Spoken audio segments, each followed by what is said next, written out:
ফলাফল আমার হাতে দেয়া হয়েছে। 2024 সালে অনুষ্ঠিত এসএসসি সমমান পরীক্ষার ফলাফল প্রকাশ ও ফলের পরিসংখ্যান। আমি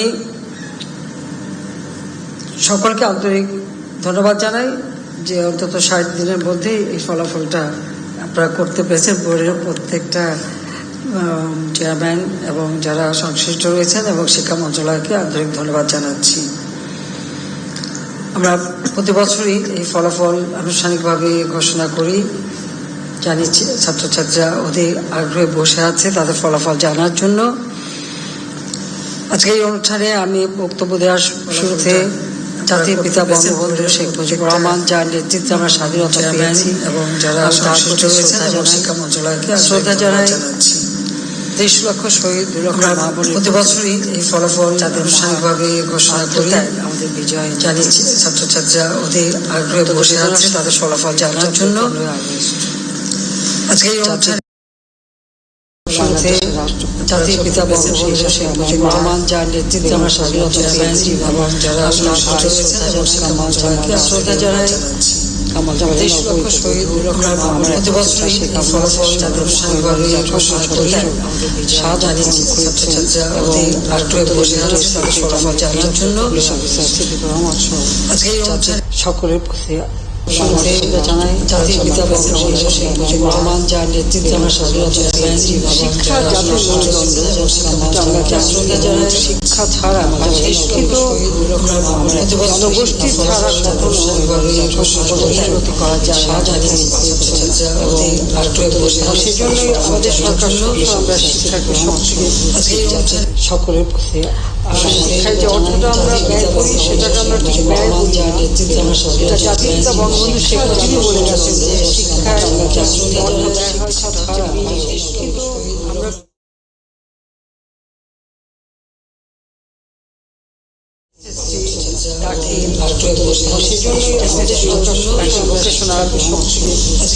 পরীক্ষার 2024 সালের ফলাফল যে অর্থটা আমরা ব্যয় করি সেটাকে আমরা ঠিক ব্যয় করি না। শিক্ষার ক্ষেত্রে একটা যে ডিসিপ্লিন ফিরিয়ে আনা এবং শিক্ষার পরিবেশ তৈরি করা এবং ছাত্রছাত্রীদের শিক্ষার প্রতি আগ্রহ সৃষ্টি করা, এটাই সবথেকে শোনার বিষয়। সেই সাথে পরীক্ষা 2024 সালের ফলাফল তাদের আকাঙ্ক্ষার দিকে তাদের ছেলেরা পড়াশোনা করে শিক্ষা ক্ষেত্রে আমরা আমাদের সবসময় প্রচেষ্টা ছিল যে আওয়ামী লীগ সরকার গঠন করার পর থেকে এই প্রচেষ্টাই ছিল শিক্ষার পরিবেশ মানুষের মাঝে এই সচেতনতাটা সৃষ্টি করা এবং ছাত্রছাত্রীদের উৎসাহিত করার জন্য তারা লেখাপড়াতে মনোযোগ দেয়। এবং সেখানে আমরা দেখতে পাচ্ছি যে আমাদের সাক্ষরতার হার বেড়েছে এবং শিক্ষার অংশগ্রহণকারী ছাত্রছাত্রীর সংখ্যা ব্যাপকভাবে আমরা তারপর আমি বলবো যে যদি কেউ ছড়িয়ে ছিটে থাকে সেগুলো আমাদের দায়িত্ব পরিবেশ মানুষের শুধুমাত্র যে সাদাসিধা ছাত্র বিয়ে পাশ করে তা নয়, ছাত্রছাত্রী কারিগরি শিক্ষা, বিজ্ঞান প্রযুক্তি, তথ্য প্রযুক্তি অর্থাৎ সার্বিকভাবে হার স্বীকৃত হওয়ার যা যা দরকার শিক্ষার অংশগ্রহণকারী ছাত্রছাত্রী বিশ্ব পরিমণ্ডলে প্রতিযোগিতার সাথে টিকে থাকার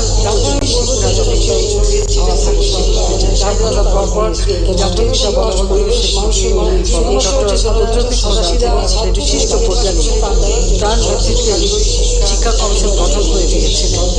স্বাধীন বাংলাদেশের উপযোগী সার্বিকভাবে শিক্ষা নীতিমালা প্রণয়ন করে সেটা করেছিলেন, হস্তান্তর করেছে কিন্তু সেটা সম্পূর্ণ করে দিতে পারেনি।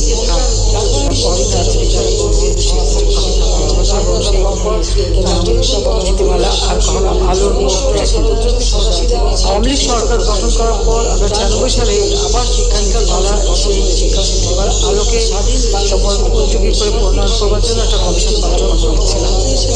তারও নীতিমালাটা প্রণয়ন করা হয়েছে।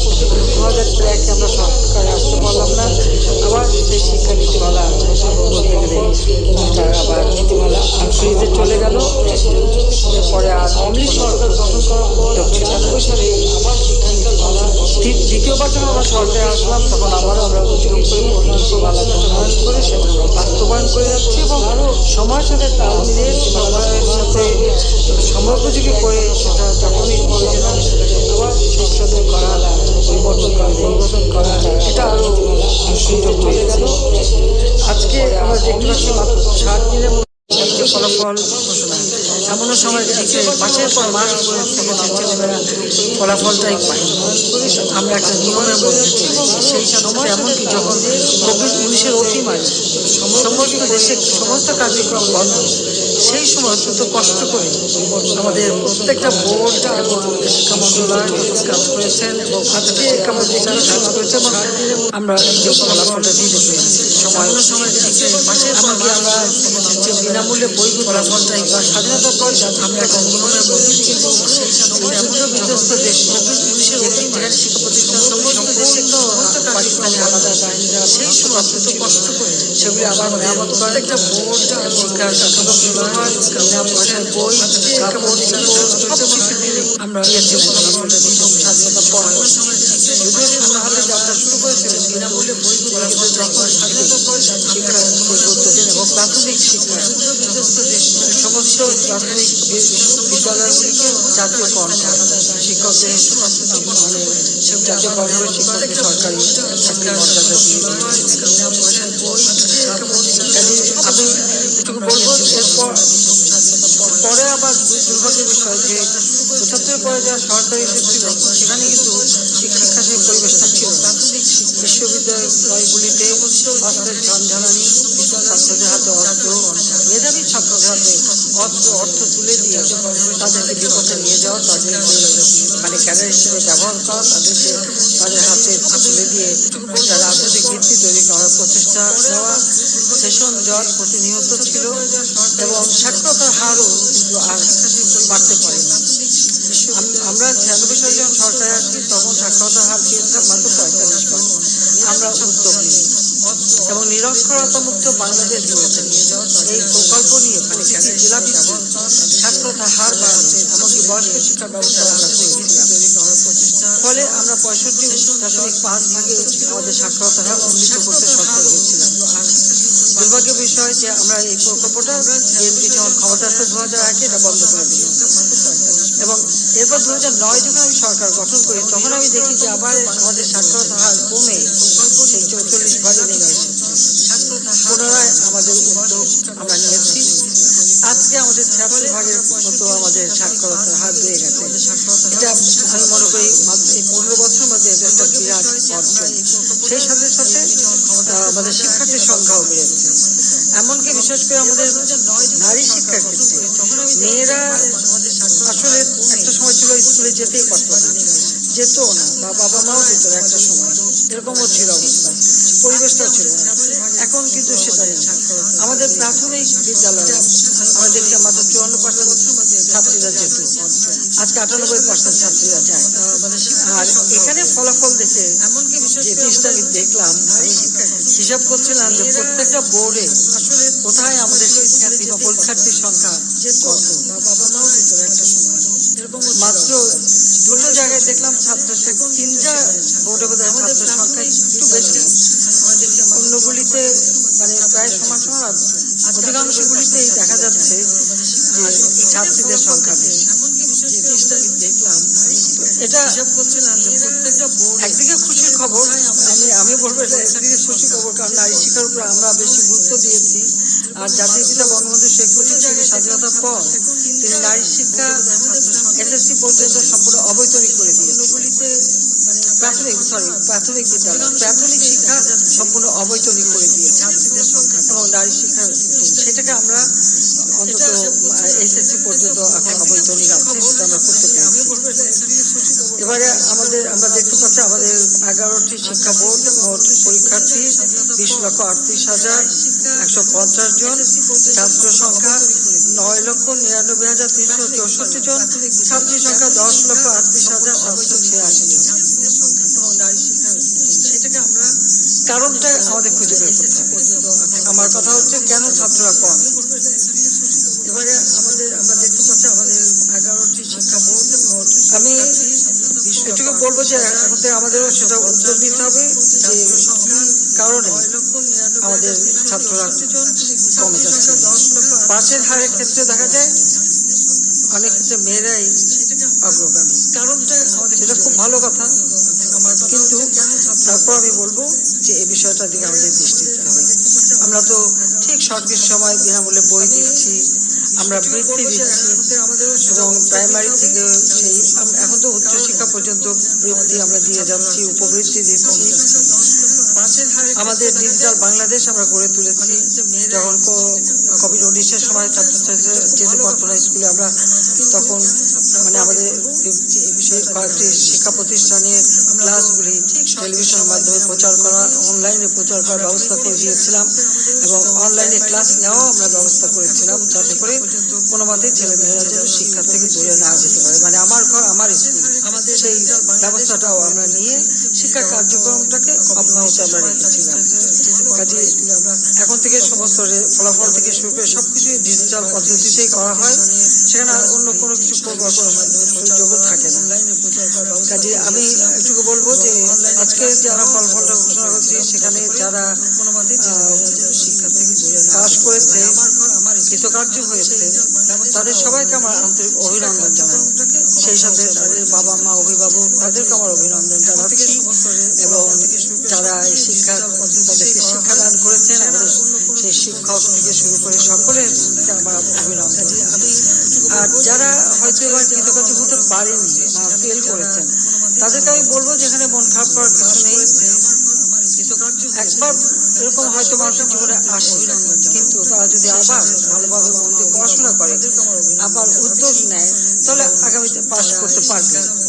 কাজে সেই আস্থাটা নিয়েই কিন্তু তাদেরকে চলতে হবে। সেই সাথে অভিভাবকদেরও বলবো যে ছেলে মেয়ে ফেল করেছে বলে তাদের জন্য গালমন্দ না করে।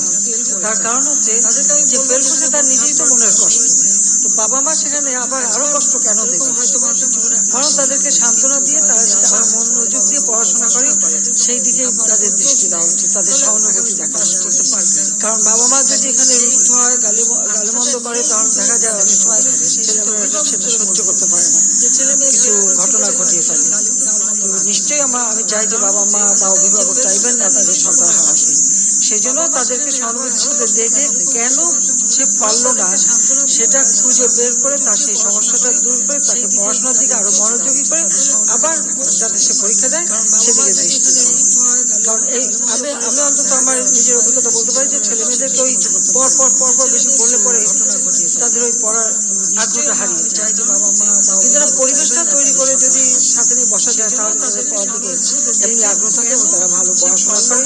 আর আজকালকার ছেলে মেয়ে, এটা তো ডিজিটাল যুগের ছেলে মেয়ে, এমনি তাদের মেধা অনেক বেশি। কাজে সেই মেধা বিকাশের সুযোগটা দিতে হবে।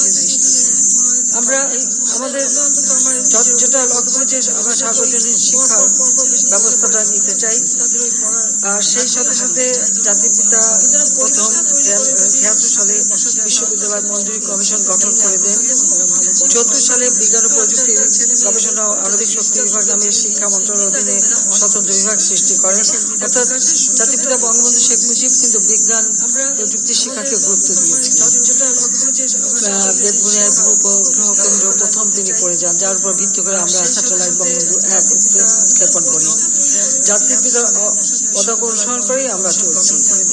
আজকে এই ১৫ বছরে আমরা একটু বলতে পারি যে আমাদের যেমন সাক্ষরতার হারও বেড়েছে, আর মেয়েদের সংখ্যাও বেড়েছে, কারিগরি শিক্ষা হার বেড়েছে। এটাই সবচেয়ে বড় কথা। কারণ আমি ৯৬ সালে এসে দেখেছিলাম বিজ্ঞানে কোনো ছেলে মেয়ে পড়াশোনায় করতো না বলতে গেলে, এবং কারিগরি পড়ে যান, যার বেশিরভাগই সাধারণ ছাত্র এবং কমার্স দিকে ছিল উৎক্ষেপণ করি। আপনারা জানেন সেই সময় আমি ১২টা বিজ্ঞান ও প্রযুক্তি বিশ্ববিদ্যালয়, এবং কম্পিউটার তো ছিলই, কম্পিউটার কেউ ব্যবহারই করতো না, সে প্রশিক্ষণও ছিল, কিন্তু আমরা তখনই উদ্যোগ নিই। এবং সেই সময় আমরা ১২টা বিশ্ববিদ্যালয় আমি নামই দিয়েছিলাম বিজ্ঞান ও প্রযুক্তি বিশ্ববিদ্যালয়। কারণ বিজ্ঞান বিভাগে কোনো ছাত্রছাত্রী নাই, এটা তো হতে পারে না। সেই জন্যই আমরা এটা করে দিয়েছিলাম তাদেরকে আগ্রহটা বাড়াতে। আর কারিগরি শিক্ষাকে সব থেকে আমরা গুরুত্ব দিয়েছি, ভোকেশনাল ট্রেনিং যাতে পাই সেই ব্যবস্থা করেছি। আর ছেলে মেয়েদের শিক্ষার প্রতি আরো আগ্রহ বাড়ানোর জন্য যে পুরোনো বই, ছেঁড়া বই হাতে নিয়ে পড়বে বা একজনের বই আরেকজন নেবে সেটা না নিয়ে তখন থেকে আমরা নতুন বই, অর্থাৎ একটা বাচ্চা যখন নতুন বইটা হাতে পায়, সে বইয়ের গন্ধটা নেয়, কলারটা লাগায়, যত্ন করে, এটা করে বইয়ের উপরে তার একটা আগ্রহ বাড়ে, বইয়ের সঙ্গে তার একটা সম্পর্ক তৈরি হয়ে যায়। তারপর সে সেটা পড়তেও আগ্রহী হয়। সেটা মাথায় রেখে আমরা জাতির পিতা যেভাবে বিনা পয়সায় বই দিয়েছেন, আমরাও সেটা শুরু করেছি। সেই সাথে আমাদের যারা দৃষ্টি প্রতিবন্ধী তাদের জন্য ব্রেইল বইয়ের ব্যবস্থা আমরা করে দিয়েছি। এবং এখন তো ল্যাপটপ বা কম্পিউটারেও তারা শুধু সাউন্ড এর মাধ্যমেই চালাতে পারে, সেই ব্যবস্থাটা আমরা করেছি। আমাদের দেশে যে ক্ষুদ্র নৃগোষ্ঠী আছে তাদের ভাষায় বইও দিয়েছি, কারণ তারা যেন তাদের ভাষাটাও যেন ভুলে না যায়। যেমন চাকমা, মারমা, গারো, ত্রিপুরা, সাদ্রি এই সমস্ত 5টি ভাষা বই দেওয়া হচ্ছে তাদেরকে। বিনামূল্যে বই 2010 থেকে 24 সাল পর্যন্ত 464,64,29,883 কপি কার্ডের দেশে বিতরণ করা হয়েছে। আমরা এখন থেকে যেহেতু পৃথিবী এগিয়ে যাচ্ছে, টেকনোলজির যুগ, তথ্য প্রযুক্তির যুগ, তাছাড়া শিল্প বিপ্লব, এটা তো প্রতিনিয়ত পরিবর্তনশীল, সেদিকে লক্ষ্য রেখে প্রতি উপজেলায় একটা করে আন্তর্জাতিক মানের সরকারি টেকনিক্যাল স্কুল ও কলেজ নির্মাণের আমরা উদ্যোগ নিয়েছি। প্রতি জেলায় একটা করে বিশ্ববিদ্যালয় করে দিচ্ছি। প্রতি বিভাগে মেডিকেল বিশ্ববিদ্যালয় করা হচ্ছে। আমাদের দেশে কিন্তু মেডিকেল বিশ্ববিদ্যালয় ছিল না, প্রথম আমি করি, এখন আমরা বিভাগবাড়ি বিশ্ববিদ্যালয় করে দিচ্ছি। তাছাড়া কৃষি বিশ্ববিদ্যালয়, একটা মাত্র কৃষি বিশ্ববিদ্যালয় ছিল, আমরা কৃষি বিশ্ববিদ্যালয় বাড়িয়েছি। গত 15 বছরে 5,097টি প্রতিষ্ঠান এমপিভুক্ত করা হয়েছে এবং আমরা আমাদের জাতীয় শিক্ষাক্রম রূপরেখা 2021ও প্রণয়ন করা হয়েছে। আমাদের লক্ষ্যটা হচ্ছে যে শুধুমাত্র মুখস্থ বিদ্যা দিয়ে শিখবে না, একটা শিশুর ভিতরে যে মেধা থাকে, যে মনন থাকে, সেটাকে বিকশিত হওয়ার সুযোগ দেওয়া। গত 15 বছরে এবং তার ওই মেধা দিয়েই সে যাতে এগিয়ে যায়, সেদিকে লক্ষ্য রেখে আমাদের শিক্ষার কারিকুলাম এবং শিক্ষা দেওয়ার পদ্ধতির মধ্যে পরিবর্তন আনা হচ্ছে। এবং সেই সাথে শিক্ষকদেরও ট্রেনিং এর ব্যবস্থা আমরা নিয়েছি। শিক্ষকদেরও আমরা তাদের মর্যাদা বৃদ্ধি করা, বেতন ভাতা বৃদ্ধি করা, সব রকম সুযোগ কিন্তু আমাদের সরকার ক্ষমতা আসার পর